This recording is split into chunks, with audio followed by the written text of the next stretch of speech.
સુરતમાં કોરોનાએ રવિવારે બોમ્બ ફોડ્યો હતો અને નવા પોઝિટિવ કેસનો આંક 500ને પાર કરીને 510 પર પહોંચ્યો હતો, જ્યારે એક્ટિવ કેસની સંખ્યા 2000ને પાર કરીને 2218 પર પહોંચી ગઈ છે. તો કોરોનાથી રવિવારે વધુ 2ના મોત નીપજ્યા હતા, જ્યારે 306 દર્દી કોરોનાને માત આપી સાજા થઈ ઘરે પહોંચ્યા હતા. સુરત શહેર અને જિલ્લામાં કોરોનાએ ફરી હાહાકાર મચાવી દીધો છે. રવિવારે સુરતમાં કોરોનાએ બોમ્બ ફોડ્યો હતો અને એક જ દિવસમાં પોઝિટિવ કેસનો આંકડો 500ને પાર કરી ગયો છે.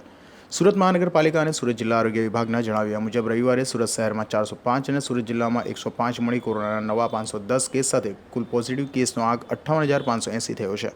સુરત શહેરમાં વધુ 2ના મોત સાથે મૃત્યુ આંક 1,147 થયો છે.